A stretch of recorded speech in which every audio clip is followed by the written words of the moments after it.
Hi, I'm Jenna, museum educator at the Little Compton Historical Society. Today I'm going to show you how to make the thin style or Newport County style of Johnny cake. That thin, crispy Johnny cake is the kind that would have been made here in Little Compton. So the first thing that we're going to do is to turn on our griddle. So my cast iron griddle is set at about a 2 out of 10. So medium low, and you want to leave it for about 10 minutes because that's going to give it enough time to get good and hot, because you really need a very hot griddle to accomplish this kind of Johnny cake. So next I'm just going to use the recipe on the back of this Gray's Rhode Island Johnny cake meal from just down the street from my house actually. And the thin style calls for half a teaspoon of salt in 3 1/4 cups of milk. And an important thing about the Newport style is that it was made with cold milk, whereas the thick style in South County was made with gradually added boiling water. So I'm going to mix that in a little bit just to make sure that the salt is well distributed.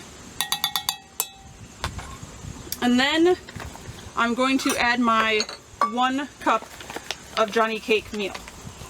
And when you're making this, you want to make sure that you have a whisk, because you need to be able to break up any clumps that you get as you're mixing. So you want to mix it really well, and it's going to seem way too watery.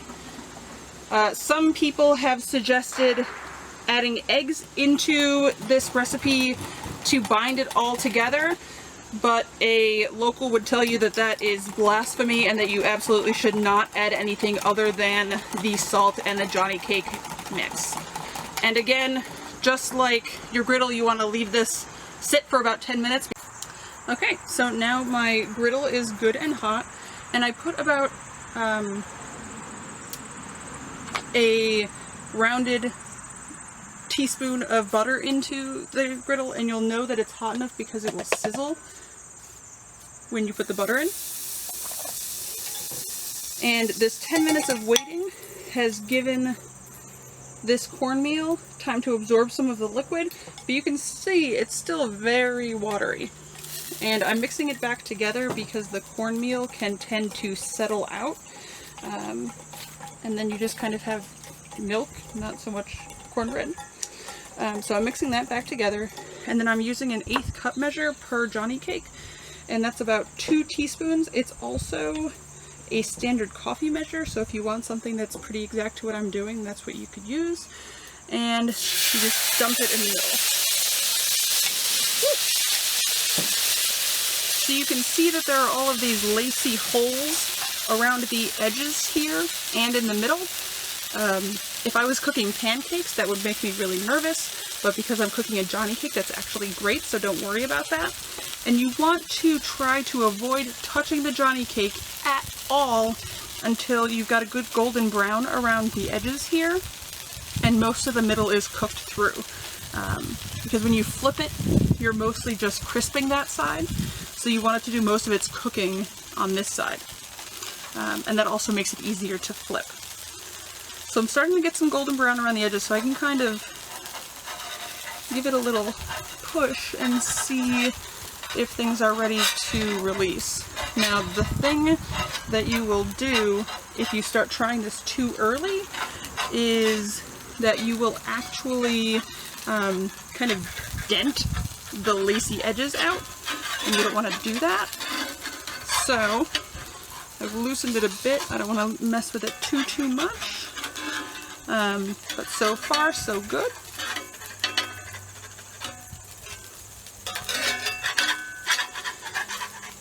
And until you really figure out the right heat for your specific pan and your specific stove, having a policy that the first one is going to come out messed up is probably a good one, kind of like crepes and pancakes. Have a look at that. That looks pretty good. Give it a flip. And you'll see on this side, it's got like a nice golden brown sort of texture. And you can see here, especially on this side, that laciness that I was talking about. For the cooking nerds, this caramelization here is the Maillard reactions. And like I said, you really leave this just long enough to cook the underside, because for the most part the cornbread should be cooked, but you want to get this side crispy also. And when I flip it, this is nice and like caramelized, but on the other side, because of the way that it cooks, it's going to be a lot more of an irregular top in terms of the browning, and that's totally okay and expected. And some people swear by pressing on this to kind of push out any excess moisture. I haven't noticed a huge difference, but it does stop me from messing with the Johnny cake too much when I'm trying to cook it. Now, a lot of people will also tell you that the goal is to get it borderline burned. So this has a little bit of golden, but is not totally dark yet, so they'll tell you to leave it on a little bit longer. And I actually learned how to make these for this video from my father-in-law. I actually was not born and raised in Rhode Island. I'm from Chicago, so he taught me how to do this, so thank you, Steve Macnewski. And we're looking pretty good. This is about where I would stop it. He would say that you could go a little bit longer. You're going to see these bubbles underneath. That is a great sign that it is cooking through underneath and that it's not sticking. So don't worry about those, thinking that it's cooking too fast or too hot. So one more thing that I wanted to show you is that if you do this properly, you can actually hear the crunchiness of this Johnny cake.